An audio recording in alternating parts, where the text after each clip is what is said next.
اس سے پہلے طلاق کے تعلق سے گفتگو رہی۔ ابھی جو آیت کریمہ کا آغاز ہو رہا ہے کافی بڑی آیت ہے۔ اس کے اندر اللہ تبارک و تعالیٰ نے رضاعت کا ذکر فرمایا ہے، یعنی دودھ کے رشتے کا ذکر فرمایا اور دودھ کی مدت کا بھی ذکر فرمایا کہ مدت رضاعت کب ثابت ہوگی اور کتنے دن تک دودھ پلانے کی شریعت نے اجازت عطا فرمائی ہے۔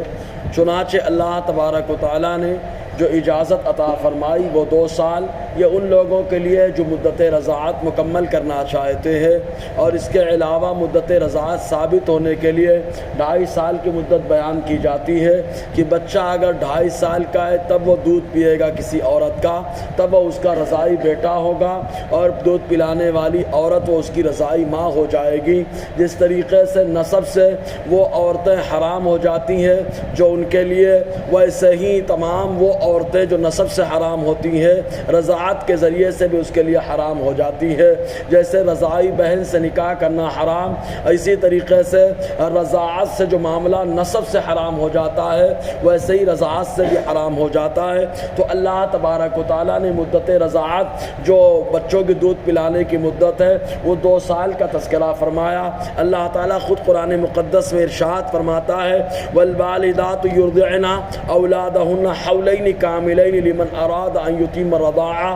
اللہ تعالیٰ فرماتا ہے اور مائیں پلائیں اپنے بچوں کو دودھ 2 مکمل سال، یہ اس شخص کے لیے ہے جو مدت رضاعت مکمل کرنا چاہے، یعنی اگر جو چاہے کہ پوری رضاعت کی جو مدت ہے وہ مکمل بچے کو دودھ پلانا ہے تو اس کے لیے 2 سال مکمل ہے۔ لیکن اس سے پہلے اگر بچے کو دودھ چھڑانا چاہتی ہے عورت تب ایسی صورت میں دودھ چھڑا سکتی، اس میں کوئی قباحت نہیں ہے۔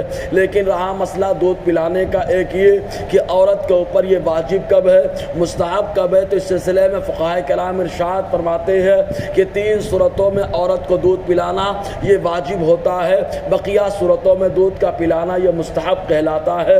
وہ 3 صورتیں، پہلی صورت یہ کہ جو ہے دایا نہ ملتی ہو جو دودھ پلائیں، تب ایسی صورت کے اوپر ماں کے اوپر واجب ہوتا ہے کہ وہ اپنے بچے کو دودھ پلائے۔ اور دوسری صورت یہ کہ دایا تو ملتی ہے لیکن بچہ اس دایا کا دودھ نہیں پیتا ہے، تب ایسی صورت میں ماں کو دودھ پلانا واجب ہوتا ہے۔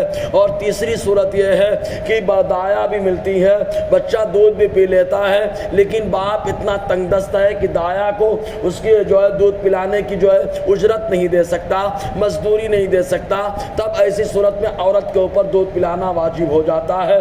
تو یہ 3 صورتوں میں دودھ پلانا واجب ہوتا ہے۔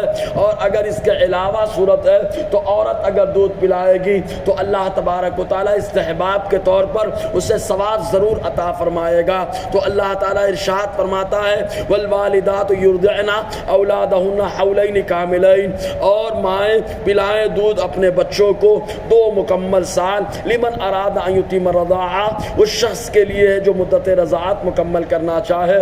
اب مدت رضاعت ثابت ہونے کے لیے 2.5 سال کی مدت بتائی گئی ہے کہ بچہ جب 2.5 سال کا ہو، اب اگر 2.5 سال کے اندر کسی عورت نے دودھ پلا دیا تب ایسی صورت میں وہ اس کا بچہ ہوگا، اور اگر 2.5 سال کے اوپر ہو گیا اور عورت دودھ پلاتی ہے تو مدت رضاعت ثابت نہ ہوگی، اس سے رضاعت ثابت نہ ہوگی۔ مزید یہ کہ یہاں پر بڑا ایک لطیف معاملہ جو عام طور سے حیا کی وجہ سے پوچھا نہیں جاتا لیکن عوام میں غلط مشہور ہوتا ہے کہ کبھی کبھی شوہر اپنی خاتون اور اپنی عورت کے پستان پہ منہ لگا دیتا ہے، جس کی وجہ سے کبھی کبھی قطرے 2 قطرے حلق کے نیچے اتر جاتے ہیں، تو عوام میں مشہور ہے کہ نکاح ٹوٹ جاتا ہے، جبکہ نکاح نہیں ٹوٹتا بلکہ نکاح باقی رہتا ہے۔ یہ عوام میں غلط مشہور ہے۔ چنانچہ صدر الشریعہ بدر الطریقہ علیہ رحمۃ الرضوان نے بہار شریعت میں اس تعلق سے نقل فرمایا ہے۔ بہرکیف کچھ باتیں اور انشاءاللہ اس پر روشنی رہے گی۔ اللہ تعالی ہم سب کو فیضان قرآن، برکات قرآن سے مالا مال فرمائے۔